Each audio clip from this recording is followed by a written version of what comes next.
علامہ خادم حسین رضوی صاحب نے مشکل حالات میں بھی تحریک چلائی، فیض آباد میں دھرنے بھی دیے، ان کے دھرنے بہت مشہور بھی ہوئے۔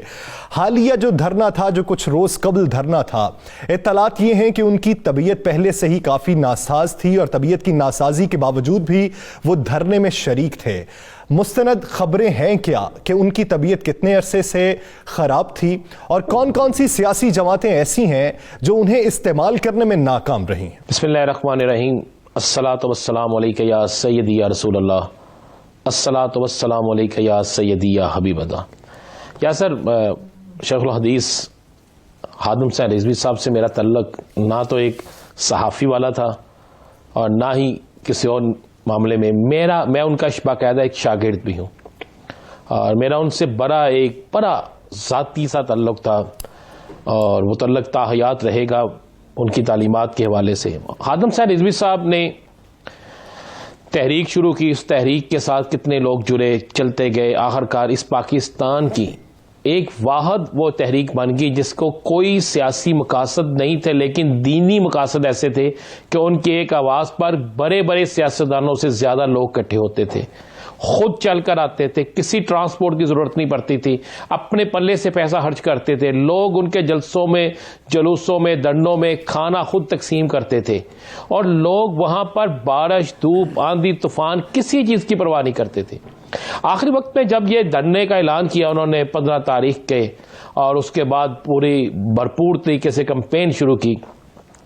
تو میں آپ کو بالکل یہ حقیقت بتا رہا ہوں کہ جس وقت یہ کمپین شروع ہوتی ہے، کراچی سے واپس آتے ہیں یہ خادم حسین رضوی صاحب، اور اس کے بعد کراچی سے پشاور، پشاور سے لاہور، اس کے بعد مزار علامہ اقبال پہ جاتے ہیں۔ اس دوران میں ان کی طبیعت واقعی بڑی خراب ہوتی ہے،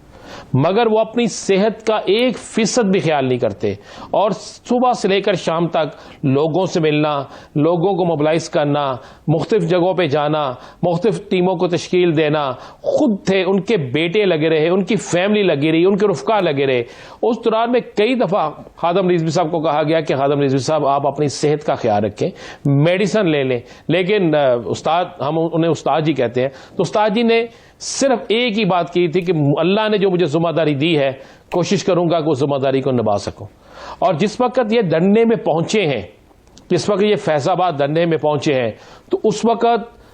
خادم رضوی صاحب کو 103 بخار تھا اور بخار کی شدت اس طرح تھی کہ ان کو ہاتھ ملانے والے کو محسوس ہوتا تھا جیسے پورے ان کے جسم میں تپش ہے، شدید بخار تھا، انہیں کھانسی تھی، چھاتی درد ہو رہی تھی، آنکھیں درد ہو رہی تھی۔ لیکن آپ دیکھیں کہ وہ فوٹیج نکال کے دیکھ سکتے ہیں کہ خادم حسین رضوی صاحب وہاں سے ہلے نہیں، ڈٹے رہے اپنے، جب تک ان کا آخری کارکن وہاں سے نہیں چلا گیا اس وقت تک خادم حسین رضوی صاحب وہاں سے نہیں ہلے۔ اس کے بعد یہ لاہور آ گئے، لاہور ہمیں جب پتا چلا تو میں نے فیصل رضوی سے اور ان باقی لوگوں سے رابطہ کیا، تو انہوں نے کہا جی بابا جی کی طبیعت خراب ہے اور آج کل ملاقات نہیں ہو رہی، تو آرام کر رہے ہیں۔ تو بس اسی آرام پہ بھی، اس آرام کے دوران بھی وہ اپنے مختلف لوگوں سے رابطے رکھتے تھے۔ آخرکار مجبوراً انہیں زبردستی ڈاکٹر کے پاس لے جایا گیا، زبردستی ان کو میڈیسن دی گئی، زبردستی ان کو مجبور کیا گیا کہ آپ جائیں، جا کے علاج کرائیں۔ اور جس وقت ان کا آخری وقت تھا، یہ تصدیق کرتے ہیں ان کی فیملی کے لوگ کہ اس وقت بھی انہوں نے درود شریف ان کی زبان پہ تھا اور ایک انہوں نے زور سے نعرہ لگایا تھا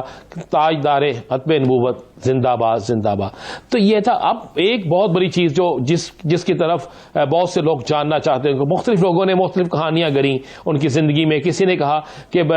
خادم رضوی صاحب فلاں کے کہنے پہ دھرنا دیتے ہیں، کسی نے کہا فلاں کے کہنے پہ دھرنا دیتے ہیں۔ یہ میں آپ کو مصدقہ بات کہہ رہا ہوں، بالکل مصدقہ۔ کئی بڑی سیاسی جماعتوں نے کروڑوں روپے کی آفر کی، بے انتہا آفرز کی کہ آپ ان کی سیاسی جماعت کی حمایت کریں،